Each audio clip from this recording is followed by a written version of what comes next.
NCTV presents this program in color.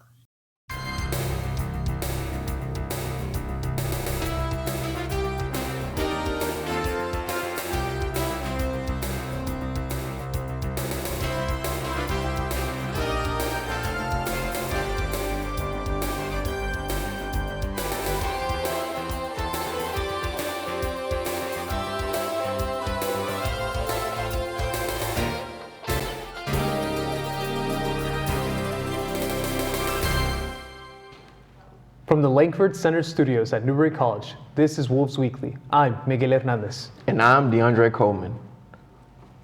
A few weeks ago here on Wolves Weekly, we took a look at the men's volleyball team as it played its first ever home game. Starting at new team sport is always a challenge, not just for an athletic program, but also for the players and coaches who take the fight onto the court. With a few more games in the record books, Wolves Weekly checked in with the men's volleyball team to find out what they've learned. Here's their report. Newberry College is a small Division II school, hosting 30 different sports. This year, launching a brand new men's volleyball program is a rare and powerful moment.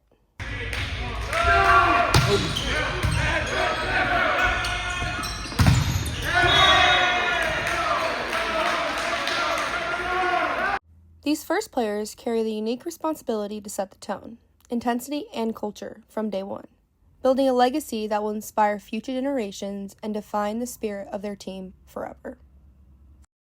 Well, I think we are a team that's still improving.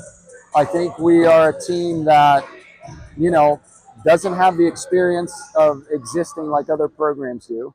And so we are trying to, gain that valuable experience. We're mainly freshmen with one junior. So it's a lot of growing pains. But I think, that's normal. It's normal. On Friday night at Eliezer Arena, Newberry was defeated in straight sets by Catawba, with scores of 25-15, 25-15, and 25-16. The Wolves knocked 23 kills and showed their strongest offense in the effort of the second set. I think it wasn't our best game, but it was definitely one of the harder games throughout our season because Catawba is a very good, well-rounded, and great passing team. But I feel like tonight wasn't our greatest night at passing and everything, but I feel like we did good on little things that we needed. Being a Newberry Wolf means embracing the underdog spirit, never backing down, no matter the odds. Throughout athletics, this mindset pushes every player to their limits, turning challenges into fuel for growth. We got to work harder. Next practice, ball out, just prepare for the next game. A loss is going to happen, so we got to bounce back and just keep energy high and move on. As it sounds, same way we always do, just go into practice, try to do the best you can, be better than yesterday, and just keep pushing forwards. It's going to happen. Losses are here. They come and go. But it's more about knowing the skills of the game. Carson Camille says it's about accountability, addressing what did not work, and fixing it as a team. First, we just go through film and everything together or on our own, and then go into practice and go through just a list of things that we go through. Because all the mistakes that happened, we're gonna go through it all together, work on those mistakes, and hopefully those mistakes go away. While thousands of students compete in college sports, being part of a newly created program is rare. It is a unique experience that requires athletes to adopt, while building the foundation, culture, and traditions from the ground up. We need to expose them to good teams. We can't just play bad teams, because playing bad teams is not going to make us better. So we got to play teams that are going to challenge us more. And so challenging you more, I think it elevates your level and what you have to go after, right? Because, they got to jump high. You saw some of those guys are faster, and you got to be pushed. And sometimes I can't push them like that in the gym. Playing against a team like that, that's going to push them a lot more. Now, Miguel, with that being said, it takes you almost got to give your all almost every day to bring something together and to start something new. How do you feel that plays a part in this? Well, with this a new sport, I'm sure the students and the coaches really had to work hard together to make sure that this program came into fruition. New practices, new schedules, routines, and how to develop that. Speaking from experience, LASSO, we recently brought that onto campus, Latin American Student Organization. It's a new program, and we're also trying to figure out how to bring about more activities and bring more inclusion. So just having that experience, I understand like some of the pressures that comes up board with building a new program. Right. And you mentioned development. I feel like development is one of the most important things that you mentioned, and just putting all those perspectives that come into play, like as far as like the school, campus life, staff and faculty, you know, those things I think also plays a part into like making sure we creating a good program and, you know, just being who we are, rules. Yeah. With that development, with everyone wants to be supporting you. You know, they want to see that program flourish. You know, and so that it can continue semester by semester, getting new students, new support from other faculty and staff members, to get them more engaged and bring more of that inclusivity as well. You know, so I bet with like football, I bet it's like really nice because you guys have had that program, or other sports, not just football, right? Those generations and other students to like really just keep it alive and flowing, you know? Right. Speaking of support, I feel like you mentioned football, you know, and field hockey as well. You know, a lot of that support gives us, you know what I'm saying, that drive that keeps us going through those tough times, through playoffs, through whether it's practice. I feel like the support, whether it's outside and on campus, you know, it kind of plays a part and gives us, you know, that push that we always need. Yeah, and with like each and every little victory, you know, there's that little, like you said, that push to keep it going, to keep you wanting to do more. It just builds up every day. It does, definitely keeps building up, you know. One of my favorite things that I like, you know, about this program, we have this Latin American dance class coming up Tuesday. It's from 7 to 8 over at the Kaufman Private Dining Hall. So we're trying to bring more students in, bring more of different tempo, different looks here to Newberry College. You gonna teach us some? Yeah, I got you, bro. I got you. I can teach you some of that. All right. Wolves Weekly will continue in a moment.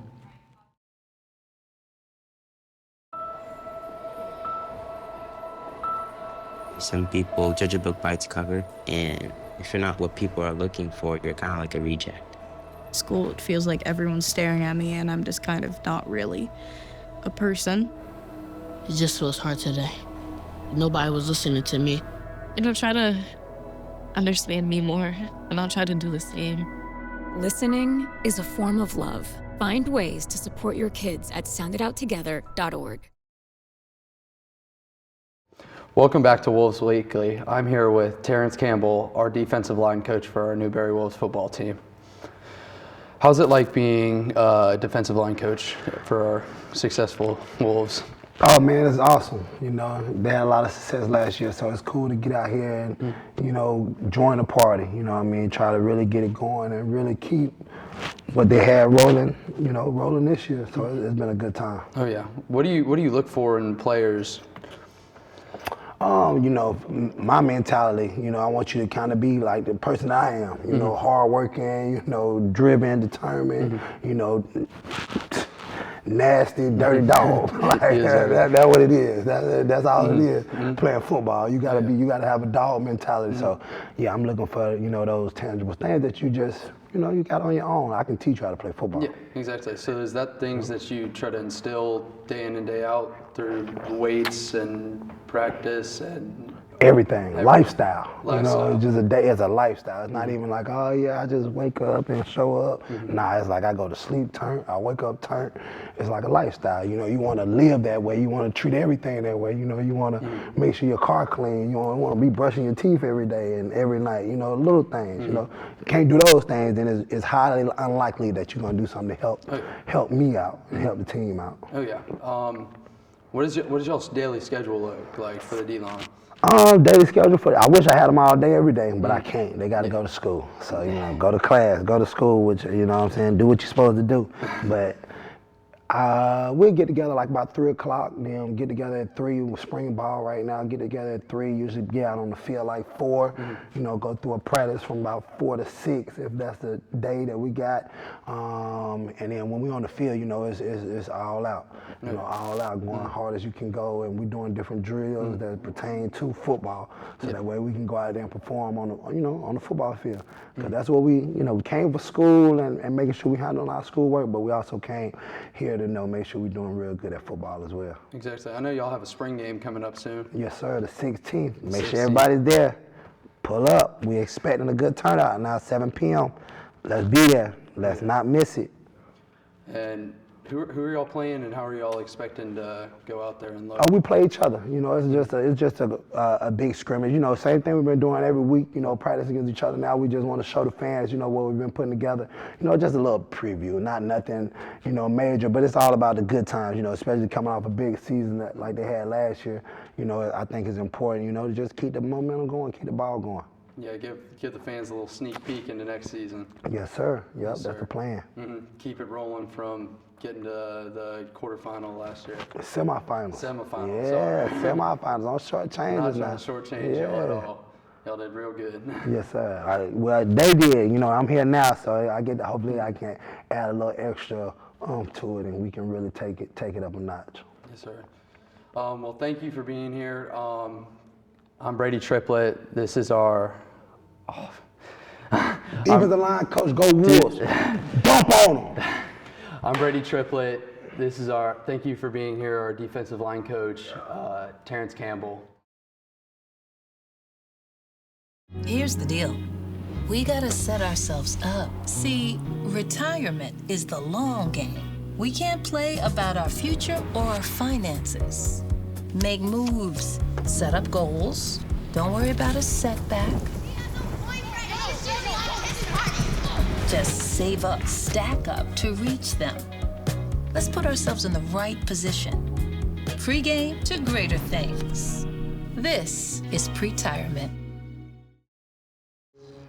Dear moms and dads, what you have achieved here today is going to help us and our futures. It is why we are coming up on stage to collect your diplomas. You know it's true. Mom, we love you always. Everything I do. When you graduate, they graduate. Visit finishyourdiploma.org to find free and supportive adult education centers near you. You're watching NCTV-Newberry.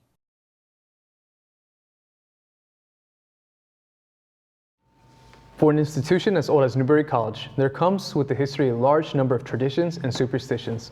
And one of those superstitions is related to a campus landmark that just about everyone on campus passes by every day.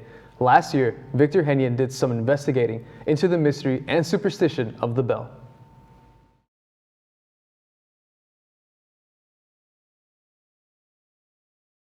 For those of us who walk on campus, nearly all of us have seen this bell, standing proudly beside Holland Hall since it was gifted by the class of 2000. That's not its actual origins, however. Cast in 1884 by J. Requester & Sons in Baltimore, Maryland. For such an inconsequential bell, why won't people walk under it? I know that I will absolutely never walk under it until after I graduate, because it's haunted. It's haunted? It is. Or it's a superstition around it. All I know is since I first got on campus, I've been told not to walk under the bell, and I have drug many of my friends out from under, so we all graduate on time. If you walk underneath it, it's bad luck. But you can walk under it when you graduate from college. Have you ever walked under it? No, I walk around it. Really? Yes, really. Well, yeah, so the bell tower is a gift from the class of 2000. It has been there ever since. But I want to make known that there are some superstitions around the bell tower. Ever since I was here as a student in the 2011, since I've been here as a student, always heard some superstitions about, if you walk on the bell tower, you'll never graduate. And I took that to heart. So even as a student, I never walked under the bell during my time here. And now as an employee, I still have not walked under the bell tower since then. I still have some schooling to do, and I want to make sure that I do not fall short in those superstitions, if you will. It took less than a year for the legend to spread that you did not walk under the bell tower if you wanted to graduate in 4 years. The history of the bell, interesting, because when Keller Hall was built back well over 100 years ago, it was in 1890s, it was designed with a tower in it for the bell. And so the bell was used for a variety of different things, including on the hour or for starting classes, those kind of things, back when we didn't have as much in the way of technology, electronics. But then somewhere along the line, they sort of stopped doing that. And by 1947, there was an interesting little article in the Indian newspaper. The bell went quiet. And so this particular editor of the student newspaper is saying, we want to hear it a few more times, like after a football victory or other victories in sports teams, or during graduation or the beginning of the semester. And so it sort of fell silent for a while. And then by the 1980s, Keller was close to being condemned. It was falling apart. All the wooden parts were getting rotted out. The upstairs of Keller was where the pigeons lived. And it was considered a toxic mess with all that pigeon poop. And so in 1986, they did a major extraction. The county and the police department and the fire department and a variety of other folks got together and extracted the bell out of Keller Hall and put it on a cart, as in a trailer that you would hitch onto a truck. And so it was kept in somebody's garage and was brought to football games to ring the bell after the victories. And there was, in the 1988 Indian yearbook, there was a picture of one of the students ringing the bell. And after that, it sort of disappeared after a few years of ringing the bell.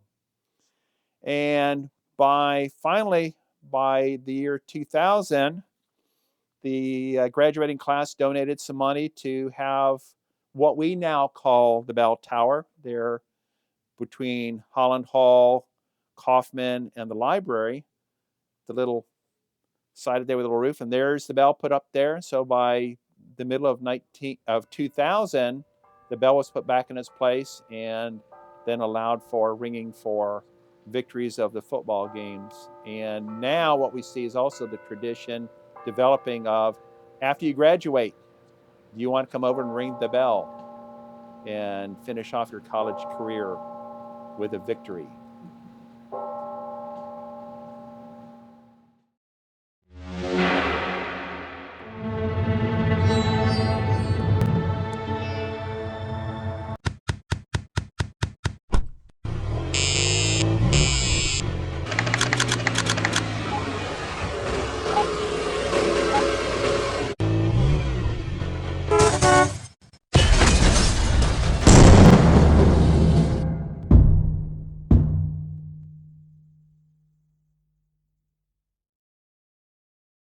I don't think that many kids in my son's school even do it. No way. No way. No way. No way. My kid would never vape. Get your head out of the cloud. Talk to your kid about vaping. Visit talkaboutvaping.org.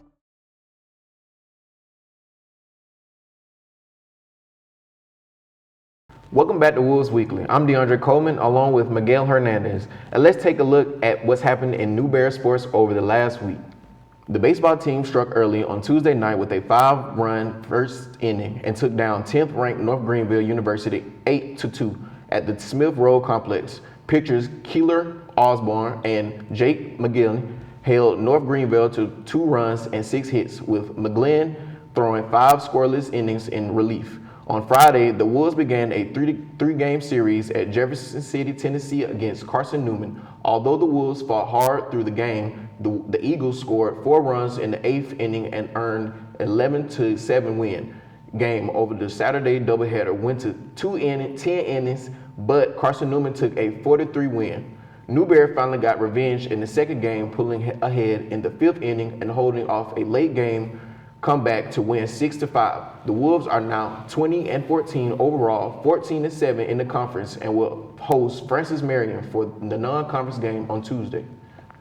Meanwhile, the softball team took both games of a Thursday doubleheader against Coker. In the first game, the Wolves broke a 3-3 tie in the bottom of the sixth when Hayden Campbell single drove in Olivia Grant, and Avery Ingram hit her first collegiate home run to bring in 2 more runs. And the Wolves won 6-3 in the second game. The Wolves led 3-1 into the sixth, but Coker scored 6 runs. Newberry fought back with 3 more runs, then pulled ahead in the seventh with an RBI, single by Peyton Little, and defeated Coker 7-6. They then traveled to Tennessee to play Lincoln Memorial in a Saturday doubleheader. Despite strong performances in both games, Newberry lost 9-5 in the first game and 8-7 in the second game. The softball team is now 12-18, 3-7 in the conference, and will host Carson Newman for a Wednesday afternoon doubleheader.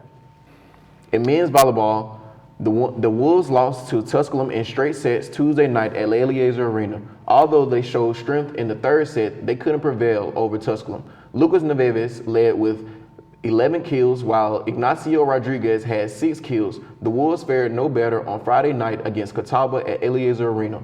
Also, losing in 3 straight sets, Lucas Neves and Preston Anderson had 6 kills each, leading the team, and Ignacio Rodriguez also recorded 4 kills and a block. The Wolves are now 5-13 and will be back at Eliezer Arena Thursday evening to face Barton College.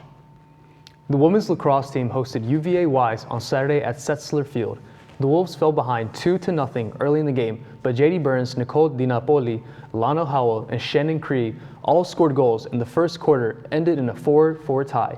A goal by Ryan Bunner in the second gave the Wolves a 5-4 lead, but a goal by the Cavaliers tied the game before the half. The Cavaliers pulled ahead to have an 8-6 advantage at the end of the third, and scored 3 more times while holding the Wolves to 1 score in the fourth. UVA Wise won the game 9-7. The Wolves are now 6-6, 3-2 in the conference, and will head to Anderson University for a conference game Wednesday afternoon. The tennis teams were in Salisbury, North Carolina for conference play against 9th-ranked Catawba last Wednesday. Both the men's and women's teams fell 4-0 despite some strong performances on Saturday.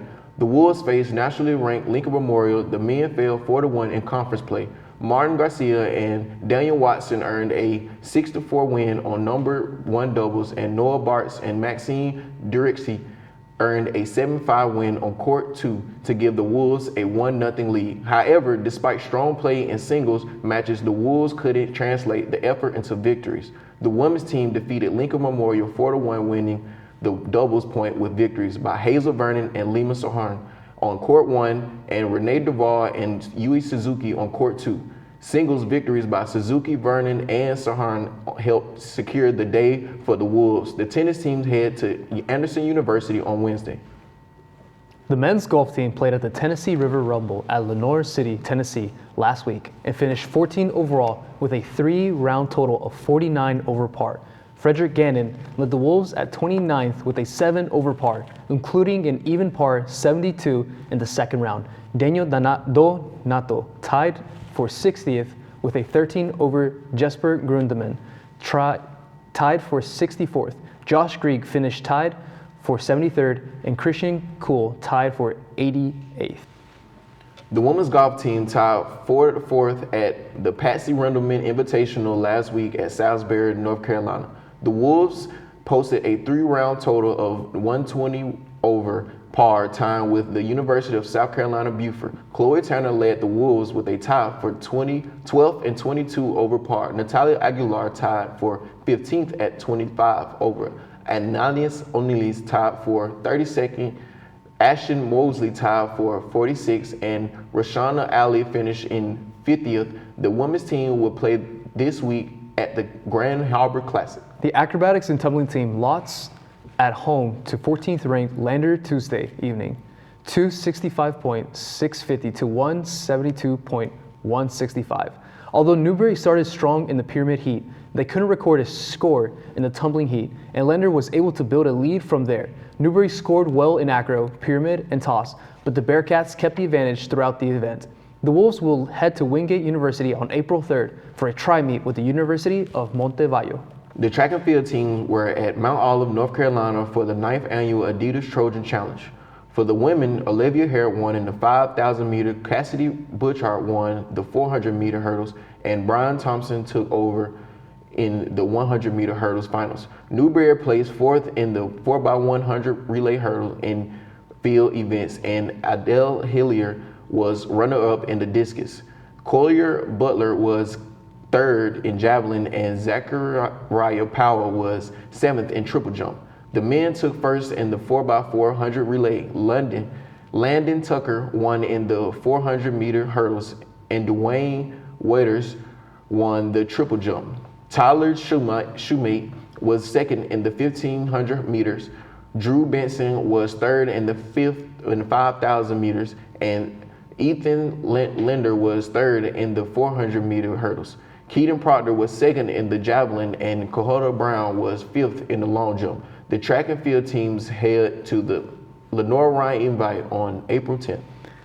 And as always, you can find out the latest on what all of Newberry's teams have been up to. If you visit newberrywolves.com, you can find the latest scores and stories, see schedules for upcoming games, view team rosters, find out how to get tickets, and how much more. It's all available anywhere, anytime at newberrywolves.com. Now, here's a look at what's coming up in Newberry athletics over the coming week.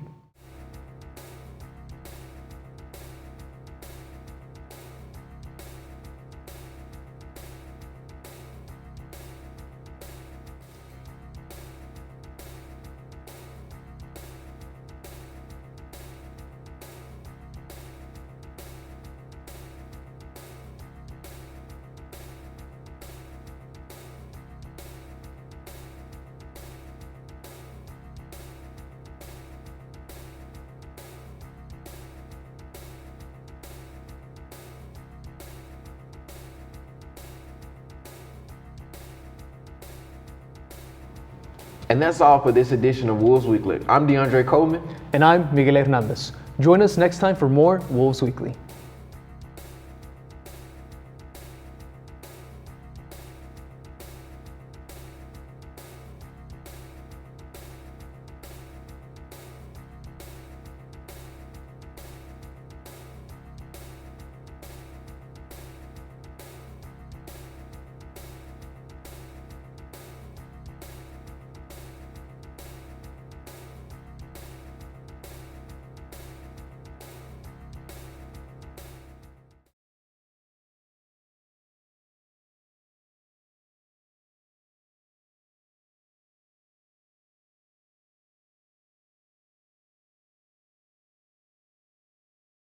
Keep up to date on the latest in Newberry College athletics with Wolves Weekly, available on Flow Sports and produced by NCTV-Newberry.